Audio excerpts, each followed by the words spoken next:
What is going on, guys? Panther here, and we are finally back after a 4-month break.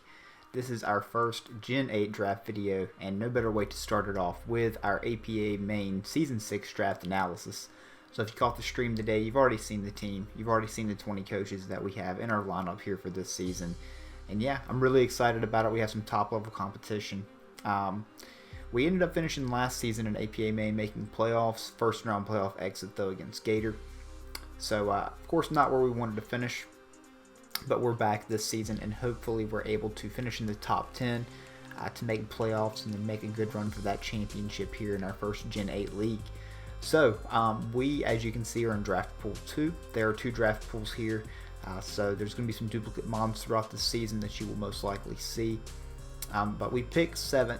This is post-home, so we do have mons like Zeraora, the mythical legendaries that were previously unobtainable, like Noctowl, Celebi, Keldeo, Terrakion, just Pokemon like that. So pretty wide variety of the draft board. And we saw some crazy things go first. As you can see, also we're allowing Gmax Pokemon. Those Gmax Pokemon are forced to hold Pokeballs, though, to kind of try to nerf them a little bit. Those are the only Pokemon on the roster that can either Gigantimax or Dynamax, so either one. Yeah, there's all kinds of crazy mons that are allowed in this this format. So, where do I even start? It's been so long, guys, since I've actually recorded a video. It's crazy. I've enjoyed my break, I'm not gonna lie, and especially after the last upload that I did was LBC Finals, and it was a loss to Jolt, if you guys haven't caught the video. So, pretty bad way to end the generation. We did end up winning APA Little Cup at the end. I did not upload that season, though, so of course I would win the season that I don't upload, but you know, is what it is there.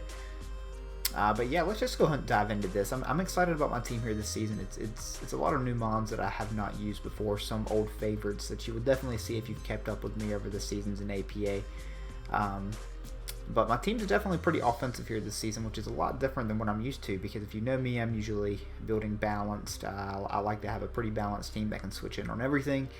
So yeah, let's go ahead and dive in. So the first mon that fell to us was actually the mon that I wanted. When I figured out that I was picking 7th, I knew I wasn't going to get mons like Dragapult or Meltmetal or anything like that. So what I had my eye on really was Zeraora, and we did end up getting it, actually.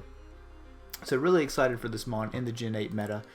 Just this thing's speed obviously is really fast in Gen 7 as well, but this mon in particular 1 point faster than Dragapult. We will be playing 2 Dragapults as well, so it makes it even more deadly, and it pairs well with a lot of mons that I have that you'll see here later in this draft. So really excited about Zera. Has a good ability in Volt Absorb. Can be mixed for sure. It got some buffs with moves like Play Rough and Aura Sphere, so you don't have to necessarily rely on the Focus Blast or anything like that. So, yeah, really excited about this mon here. So, that's our first pick.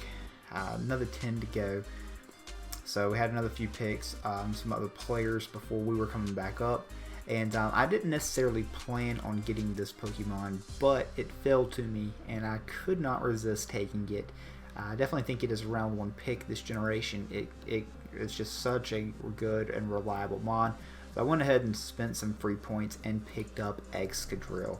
So Excadrill was actually my APA Season 1 MVP. Led the league in kills with 22 kills. So was really excited to be able to get Drill here this time.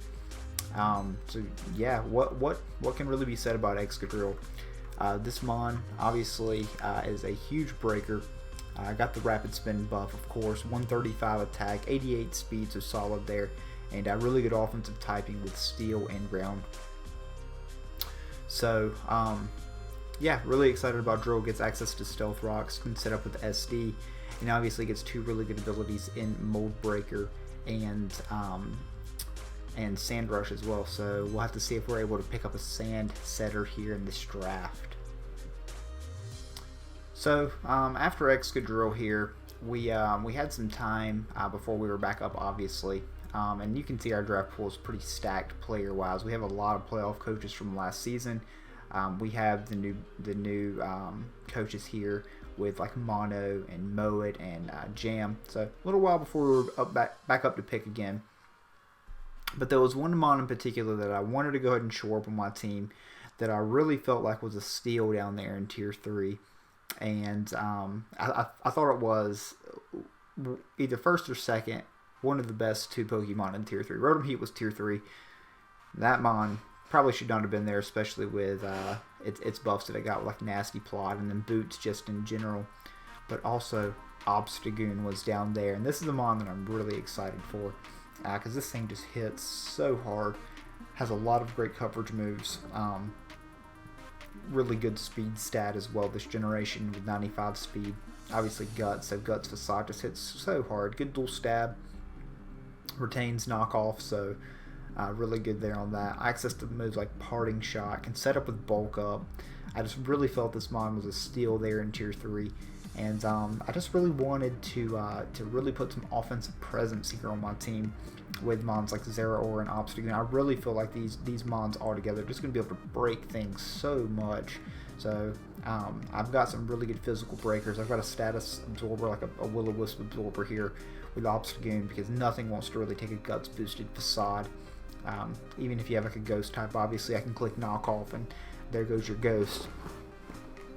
Fairies don't want to take a Guts boosted Facade by any means. Clefable's taking a ton. Gets access to close combat as well. So yeah, really excited about Goon. Was really excited to get this mon. It also gives me another pivot too. Like I said, I can just Parting Shot. I can go into mons like Zeraora or Drill to try to set up potentially. So yeah, pretty excited about that. So on the wheel here with this next pick, I wanted to pick up a mon that I felt like supported the team really well. So I wanted to pick up a ground fighting resist to help with my ground weakness. 2 of my mons are weak to ground so far, and then obviously I'm weak to fighting as well with Drill and Obstagoon. So I wanted to support that. I wanted a mon that can throw up Stealth Rocks, and I figured what better way to do that with than Celebi. So we got Celebi back with the Pokemon Home Edition, and I really like Celebi. Obviously it's U-turn weak. I've used it before, and I didn't really build around it well. So I've got to do a better job this time. But Celebi has all kinds of awesome moves, and one move in particular that I really like with this team is Healing Wish. So if I've sent in one of my breakers or sweepers and set up with it just to break, and if I get an opportunity later in the game to set up a Healing Wish again with Celebi, I can do that. So I think Celebi really supports the team well. It can also pivot with U-turn. It can set up itself with Swords Dance or Nasty Plot. It gets a ton of good coverage moves as well. So I really felt like Celebi. I really felt like Celebi was just a really good fit with this team. Now, obviously, I'm still kind of bug weak. I'm still kind of U-turn weak. So we're going to have to see if I can address that later in the draft, which I think I do a decent job of. So hopefully you guys will agree with me there on that one. But, yeah, really liking what I'm forming here so far. And I think for my 5th pick, you guys will be pretty excited for it as well, because it's just another mon that I did not expect to be there. So I kind of changed my draft plans to shift around it.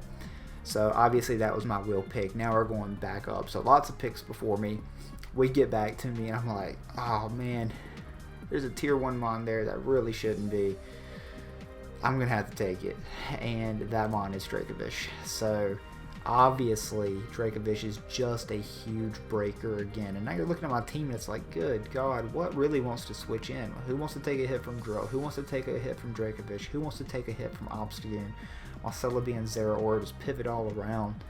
So yeah, really excited to get Dracovish here. I feel like I got three of the best breakers in the draft pools here this season, and I may be broke for points, but I really think with how top heavy this team is, I'm going to be able just to send some of these mons out. Like Banded Dracovish is just going to destroy teams. And even if they have a Water Absorb mon, I have Celebi, I have Zeraora, I have mons that threaten those types of mons, and I can click Super Fang even with Dracovish as well. So I really felt Dracovish fit the team pretty good. So we'll have to see if I can continue to support them throughout this draft. But I really like my offensive presence here.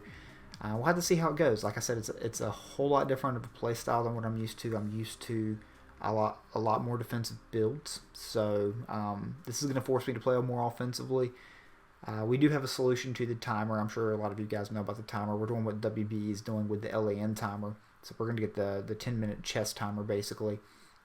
So we are going to have a little bit more time than just the flat 20 minutes, but still not as much time as what we're used to. So it's not going to be as much of calc oriented. It's going to be a slobber knocker. It's going to be just a straight up slugfest, and I really feel like the team I have here is really built for that.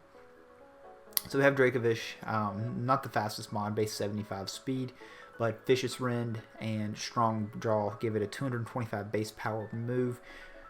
This mon clicks a stronger than Z move every turn that it outspeeds you. So if you don't have an immunity to it, your resist is taking a lot of damage from this thing, especially if it's like Bandit or Life Orb or something like that. So was definitely really happy to be able to get Dracovish here this late in the draft.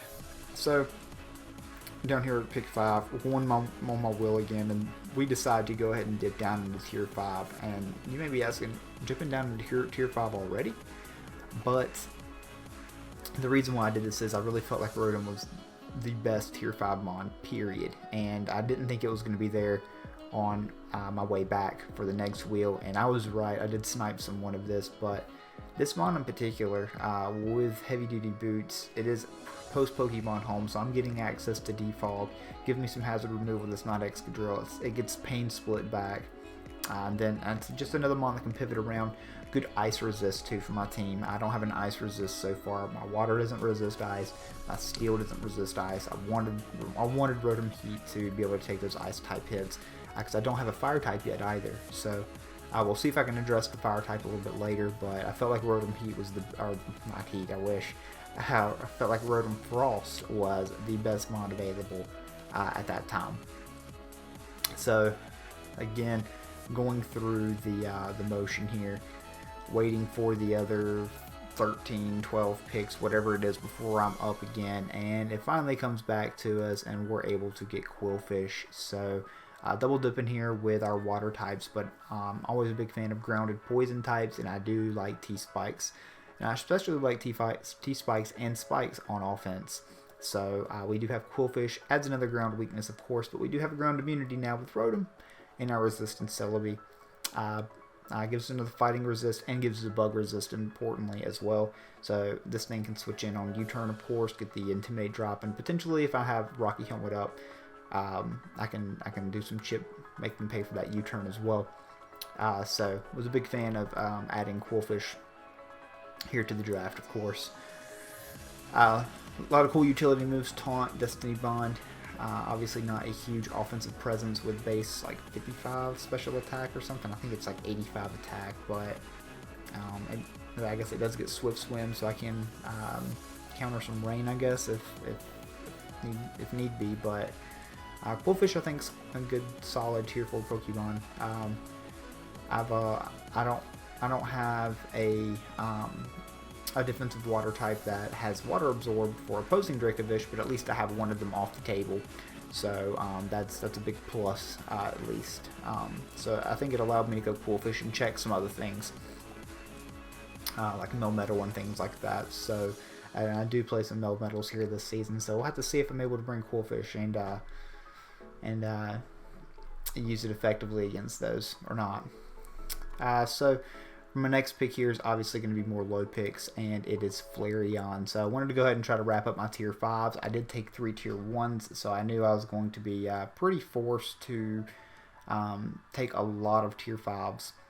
And the tier 5s aren't done yet either, but wanted to take Flareon. The only other fire type down there was Heatmore. I really did not want to get Heatmore. So I got Flareon, a pretty powerful breaker, honestly. 130 attack, Guts also. So this thing can do its job, but defensively, this thing can also throw up wishes, and does have heavy-duty boots as well. So it can provide some team support also, and it has a pretty good offensive presence as well. My friend Milan actually is pretty high on Flareon, so I'm gonna try my hand at it here this season, see if I can support the team with it. So for our next pick, I believe we dip into tier 5 again, but I may be incorrect there. We may have grabbed our tier 3. Let's see, grabbed our tier 5, which was Noctowl. And yeah, Noctowl got nothing but better this generation. Access to Nasty Plot now, and I believe it also got Hurricane. I don't think it had that before. I know it got something else. I may have only had Air Slash before. I think so. I may be wrong on that, but Noctowl is just a solid low tier flying type in my opinion. It provides me more of a defensive presence, of course. So I can use Noctowl to kind of pivot in on things and has some cool utility moves like Hypnosis and Nightshade and things like that. So it's not just complete setup fodder. It has things like Whirlwind as well. So I think I can be pretty creative with Noctowl. I love Noctowl's design. Wish it had a little bit better of stats, but I'll take the Nasty Plot buff. We'll have to see if Noctowl can put in some work here for us this season. So for our next pick, obviously you see that we do not have a fairy. We have not completed our Dragon Fairy Steel Core. Not a lot of fairies left. Our choices were between Aromatisse and what we decided to go with in Alcremie. So we decided to go Alcremie just because it gave me a little bit more of an offensive presence. Obviously Aromatisse is a little bit bulkier and can throw up wishes. So it could potentially support the team a little bit better, but you know, we'll have to see how that goes. I can obviously pick up Aromatisse later if Alcremie is not working out, but Alcremie also gets access to Mystical Fire, so it's not complete setup fodder. It does have a pretty solid Calm Mind set, and then it's like a typical fairy as well. It gets access to moves like Aromatherapy and things like that also. So not super high on Alcremie. I believe it could be a tier 4 Pokemon. But was fortunate it's tier 3 here because it didn't force me to take Aromatisse at least. So I was able to still swing it. But is what it is there. We'll see how we like it here this season. Don't have too high of expectations for it. A lot of the other fairies we were looking at just got gone. So not a big deal. I'm not terribly like fighting weak or anything like that. I'm a little dragon weak, but we can play around it. We can play around dragons. What's a Dragapult when you have big Noctowl? It's the mini Mandibuzz. But anyways, so obviously last is our Gmax Pokemon. We waited a long time for this. I think almost everybody had their Gmax Pokemon at this point, except for us. So we had to go lower tier, obviously. But I wanted a Gmax that was able to at least set Sand, even though I know it's not holding Smooth Rock, and that is Gmax Sandaconda. So yeah, not a lot to say about this mon. Sandaconda I think is a solid mon overall, and you know, Gmax can't be that much worse. So we'll have to see. I get some cool utility moves as well. Moves like Glare can slow things down for my big breakers like Obstagoon and Excadrill and Dracovish. So I think it can provide some decent support overall. Like I said, can set Sand. So like if I send it in on a move that it gets hit by, Sand Spit can go up, and then my drill can come in and wreak some havoc. It can set up rocks for me, and can also sweep with Coil and like Rest and Shed Skin. So it can have some offensive presence as well. So I have to see how I like it here this season too. There's a lot of really good Gmax mons allowed, and mine is a little underwhelming, but I feel like my big breakers, if I can play around those 3 turns of the other team's Gmax, I feel like my big breakers can come through. So guys, glad to be back recording again. Really excited about this season. Let me know what you think of my team in the comment sections down below. If you're new to the channel, go ahead and hit that sub button. Get me back over 400 subs. We dropped a little bit from our hiatus. We'd really like to hit 500 this season, so we'd really appreciate any support that you guys can give. Thank you so much for watching, and we'll catch you guys week 1. We get Joey Poke Game.